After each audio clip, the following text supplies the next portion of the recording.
महाकुंभ का आज 37वां दिन है। अब तक करीब 53 करोड़ से अधिक संगम में आस्था की डुबकी लगा चुके हैं और अभी भी देश और दुनिया के अलग अलग हिस्सों से श्रद्धालुओं के संगम पहुंचने का सिलसिला जारी है। और इन सब के बीच सेंट्रल पोल्यूशन कंट्रोल बोर्ड ने नेशनल ग्रीन ट्रिब्यूनल में एक रिपोर्ट दायर की है। अभी की ब्रेकिंग न्यूज आपको बता दें, रिपोर्ट में कहा गया है महाकुंभ के दौरान प्रयागराज में कई जगहों पर गंगा और यमुना का पानी स्नान के लायक नहीं है।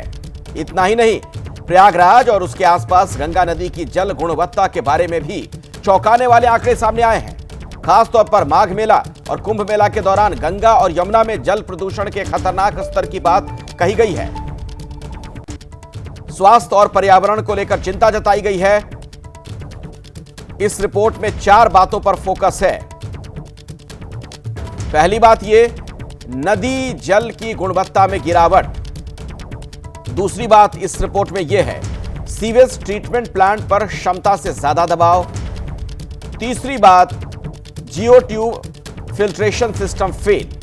और चौथी बात इसमें कही गई कि प्रमुख नालियों में निगरानी का अभाव है। अब इस मामले की अगली सुनवाई 19 फरवरी यानी कल होगी। तो गंगा यमुना स्नान के लायक नहीं, यह बात कही गई है इस रिपोर्ट में। प्रयागराज में प्रदूषण को लेकर गंभीर सवाल खड़े किए गए हैं। आइए सीधे मैं आपको लिए चलता हूं, मेरे सहयोगी अंकित गुप्ता विस्तार से यह खबर आप तक पहुंचाने वाले। अंकित, इसमें तो जो बातें कही गई हैं रिपोर्ट में, यकीनन चिंता बढ़ाने वाली बात है। बिल्कुल, ये चौंकाने वाले तथ्य है क्योंकि ये कुंभ इस समय महाकुंभ चल रहा है जहां पर करोड़ों लोग स्नान कर रहे हैं। लेकिन जो सेंट्रल पोल्यूशन कंट्रोल बोर्ड की ये रिपोर्ट है, ये अपने आप में जो चौंका रही है। क्यों चौंका रही है, क्या क्या तथ्य हैं, हमारे साथ में इस मामले में जो याचिकाकर्ता वकील हैं गौरव बंसल वो है।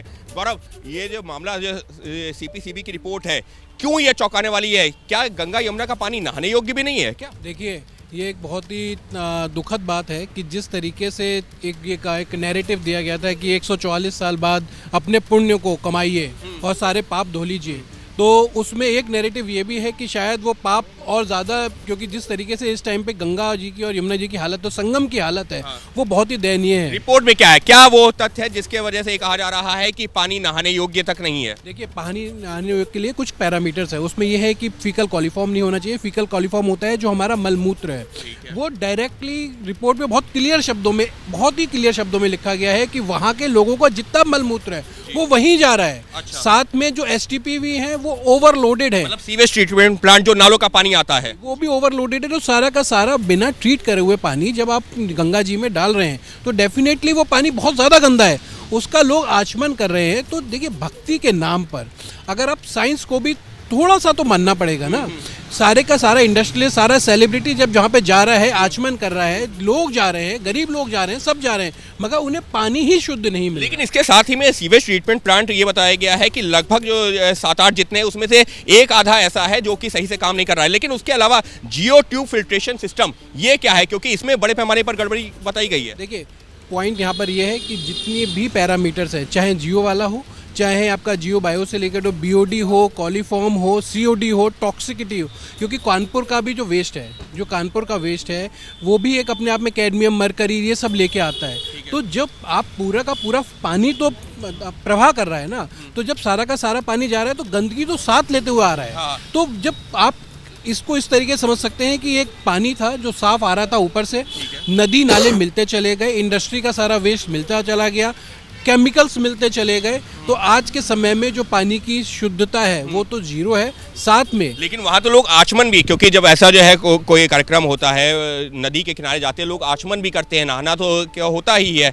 तो आप कह रहे हैं कि आचमन के लिए तो पानी है ही नहीं, इनफैक्ट नहाने योग्य भी नहीं। सर, ये मैं नहीं कह रहा हूँ, ये अब सीपीसीबी की रिपोर्ट कह रही है और ये भारत सरकार की एक ऑटोनोमस बॉडी है, तो इस पे कोई संदेह भी नहीं हो सकता। तो सीपीसीबी आचमन तो बहुत दूर की बात है, आप उसको मतलब आप उसमें उतर नहीं सकते नहाने के लिए, जिस तरीके की रिपोर्ट है उसका ये कहना है। और पिछले आप एनजीटी ने कुछ कहा है, क्योंकि रिपोर्ट तो एनजीटी के सामने आ गई है, एनजीटी की क्या टिप्पणी है? मैटर कल लगा हुआ है, एनजीटी ने यूपी पॉल्यूशन कंट्रोल बोर्ड से जवाब मांगा है। मगर मैं एक और चीज़ कहना चाहूँगा कि देखिए, कोर्ट एक लिमिट तक ही काम कर सकती है, कोर्ट पेपरों पे काम कर सकती है, मगर उन पेपर्स से कैसे उसको वास्तविकता में लाना है वो सरकारों को करना। लेकिन ये मामला तो पहले से चला आ रहा है ना, पहले भी जो सीपीसीबी से कहा गया था क्या कि कुंभ के दौरान इस तरीके से अपनी रिपोर्ट तैयार करे, कुछ इसका बैकग्राउंड क्या है? सर देखिए, 1984 से ये मामला सुप्रीम कोर्ट में था। उसके बाद ये मामला जब एनजीटी बना 2010 में, उसके बाद 2013 के आसपास में ये मामला कुंभ से पहले का बता दीजिए, वो बाकी तो बैकग्राउंड है। तो कुंभ से पहले भी कोर्ट ने एश्योर करवाया था कि आप गंदा पानी वहाँ पे रिलीज नहीं होगा और पानी को स्वच्छ रखा जाएगा। ये कुंभ से पहले की बात है। उसके बाद जब सीपीसीबी की रिपोर्ट आई है तो डेफिनेटली दिखाता है कि सरकारों ने उस पर ध्यान नहीं दिया।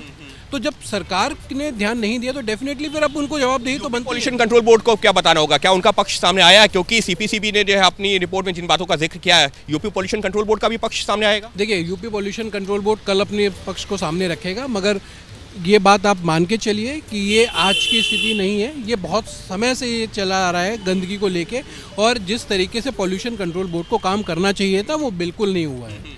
तो आप जो है कह रहे हैं, अखिलेश, अगर हमारे पास में थोड़ा सा वक्त और है तो हम इनसे ये भी समझना चाहेंगे कि क्या वाकई में ये जो पानी है जिसमें जो है करोड़ों लोग स्नान कर रहे हैं, ये इनका जो कहना है कि सीपीसीबी की रिपोर्ट में कहा गया है कि वो स्नान योग्य नहीं है। बिल्कुल, तो अगर 2 या 3 मुख्य वजहें क्या है में जिसकी वजह से आप कह रहे हैं कि जी बिल्कुल संक्षेप में बता दीजिए कि क्या वो 3 वजहें जिसकी वजह से पानी नहाने योग्य नहीं? देखिए, सारा नदी और नालों का पानी, जो मोस्टली नालों का पानी जो है वो सारा का सारा रिवर में जा रहा है।